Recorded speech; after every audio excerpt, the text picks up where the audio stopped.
सुप्रभात बच्चों।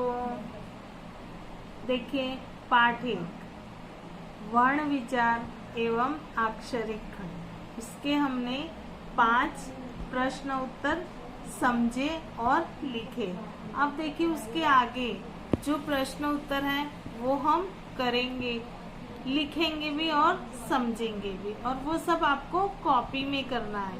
ठीक है बच्चों, चलिए देखिए प्रश्न नंबर 6 यही वाला ना। वर्ण संयोग किसे कहते हैं? उदाहरण देकर स्पष्ट कीजिए। ठीक है बच्चों, हमने पहले पढ़ा था वर्ण विच्छेद किसे कहते हैं। तो आपको पता है एक एक वर्ण को अलग करके लिखना वर्ण विच्छेद कहलाता है। अब है वर्ण संयोग किसे कहते हैं, है ना। तो उसका उदाहरण देके हमें स्पष्ट करना है। तो शब्द जिन अक्षरों से बना होता है उन सभी वर्णों को मिलाकर एक शब्द के रूप में लिखना ही वर्ण संयोग कहलाता है। अब क्या है कि जो शब्द होता है उसको क्या होता है, अलग अलग अक्षरों में बना होता है, तो उन सभी वर्णों को मिलाकर एक शब्द के रूप में लिखना ही वर्ण संयोग कहलाता है। जैसे हमने लिखा है द प्लस अ, तो क्या हो गया द। फिर ध प्लस ई, तो क्या हो गया धी। तो इसको मिलाकर क्या हो जाएगा दधी। इसी तरह द प्लस ई, तो क्या हो गया द। फिर प प्लस अ, तो क्या हो गया प। द प्लस ई है तो दी हो गया, प प्लस अ है प हो गया, क प्लस अ है तो क, तो क्या हो गया दीपक। ठीक है, समझ में आ गया बच्चों। तो वर्ण संयोग किसे कहेंगे?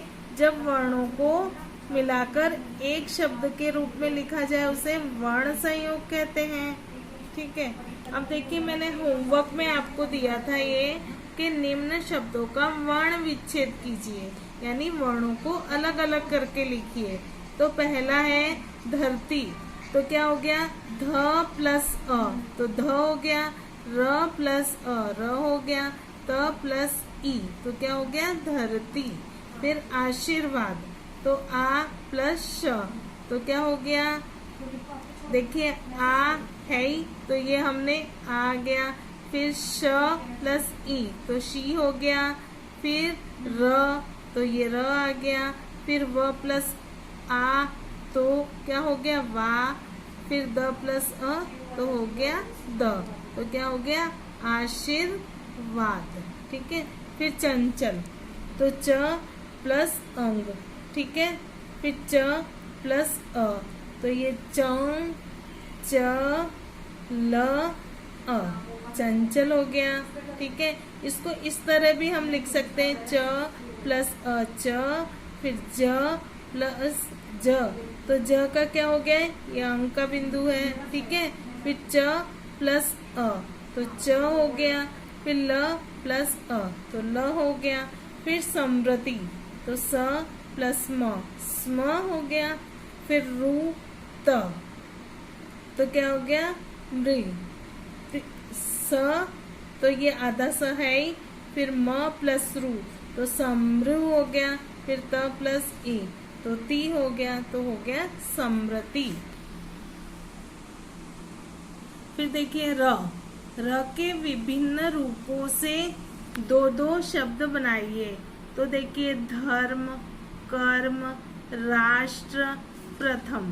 ठीक है, ये दो दो रूप हो गए। फिर देखिए नेक्स्ट क्वेश्चन है अक्षरिक खंड को सोदाहरण समझाइए। तो इसके अक्षरिक खंड के 2 भाग हैं, 2 भागों में विभक्त किया गया है। इसके 2 भाग हैं, एक है वर्ण विन्यास और दूसरा है वर्ण संयोजन। ये देखिए एक है वर्ण विन्यास और दूसरा है वर्ण संयोजन। अब वर्ण विन्यास किसे कहते हैं?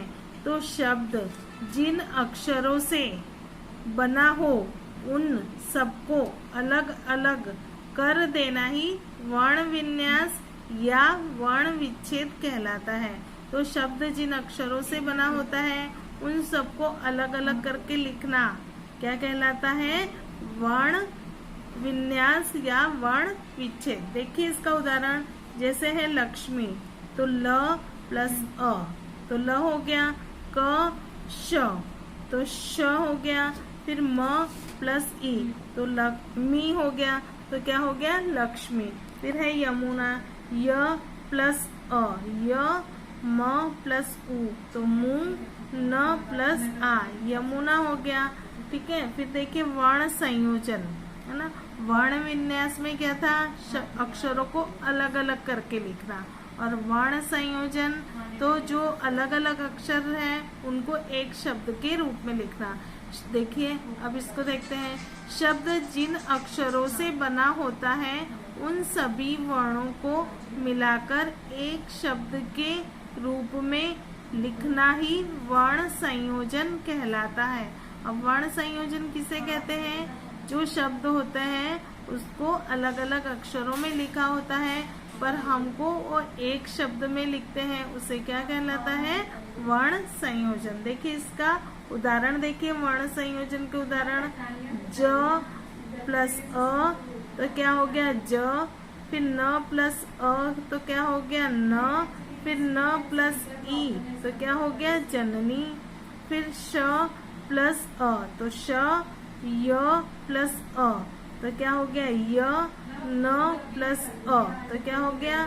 नयन, शयन। ये न तो हो गया। देखो श, य और न, तो क्या हो गया? शयन। ठीक है बच्चों। हाँ जी बच्चों, अब हमने ये प्रश्न उत्तर समझ लिए। अब इसको आपको कॉपी में करने हैं। चलिए, गुड बाय।